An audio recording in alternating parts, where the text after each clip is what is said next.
Welcome to latest trendy coats. வாழ்க தமிழ். சிரிப்புக்கும் நிம்மதிக்கும் வேறுபாடு உண்டு. சிரிப்பதைப் போல நடிக்க முடியும், நிம்மதியாய் இருப்பதைப் போல நடிக்க முடியாது.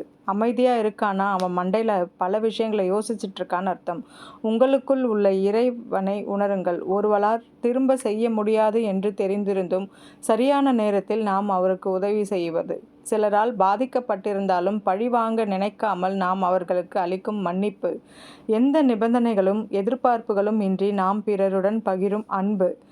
ஒருவர் சோதனைகளால் சூழப்பட்ட வேளையில் ஏதேனும் ஒரு வகையில் நாம் அவருக்கு அளிக்கும் ஆறுதல். பிறர் தேவையற்ற வார்த்தைகளை பயன்படுத்தினாலும் தேவையின்றி வார்த்தைகளை செலவழிக்காமல் நாம் கடைபிடிக்கும் மௌனம். காலம் அனைத்திற்கே பதில் சொல்லும் என்ற புரிதல். இவற்றின் மூலம் நமக்குள் உள்ள இறை ஆற்றலை உணர முடியும்.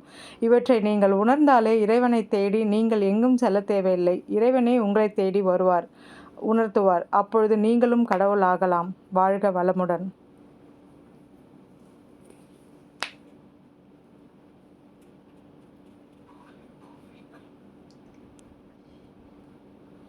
எந்த நிலையிலும் தடுமாறாமல் நிலைத்து நிற்க வேண்டுமென்றால் உணர்ச்சி வசப்படும் பொழுது நம் கண்ணீரையும் கோபப்படும் பொழுது வார்த்தையையும் உதவிக்கு அழைக்காமல் இருந்தால் போதும்.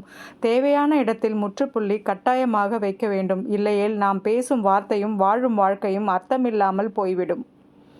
நமக்கு கிடைக்கும் வசதிகள் மற்றவர்களிடமிருந்து நம்மை உயர்த்தி காட்டலாம். ஆனால் போராட்டங்களை இடையூறுகளை எவர் முட்டி மோதி கடந்து வருகிறார்களோ தாமதமாக வந்தாலும் அவரே வெற்றியாளர்கள். சொர்க்கமும் நரகமும் வாழ்க்கையில் இல்லை, நாம் வாழ்வதில்தான் இருக்கிறது. சுட்டி காட்டலுக்கும் குத்தி காட்டலுக்கும் இடையேயுள்ள வித்தியாசத்தை உணராதவரை அனாவசியமானவர்களை மட்டுமல்ல அவசியமானவர்களையும் இழக்க நேரிடும். அன்புக்கு நிகரானது எதுவும் இல்லை. பாசத்திற்கு கட்டுப்படாத மனிதர்கள் யாரும் இல்லை. உண்மையான அன்பிற்கும் பாசத்திற்கும் என்றுமே பிரிவு கிடையாது. நாடி வந்த நட்பும் தேடி வந்த அன்பும் நம்மை விட்டு செல்லாது.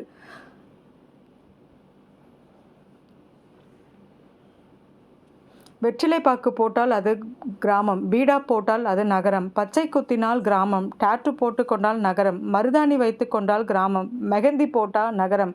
மஞ்சள் தண்ணி ஊற்றி கொண்டாடினா கிராமம், ஹோலினா நகரம்.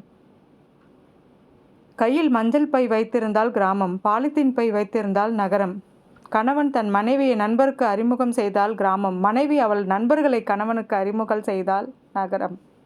கிழிந்த ஆடையை துவைத்து போட்டால் கிராமம், நல்ல ஆடையை கிழித்து போட்டால் நகரம். உதவிக்கு மிதிவண்டி இருந்தால் கிராமம், உடம்பை குறைக்க மிதிவண்டி இருந்தால் நகரம். கோடு போட்ட அண்டர்வேர் கிராமம், இடுப்பு ஜட்டி தெரிய பேண்ட் நகரம்.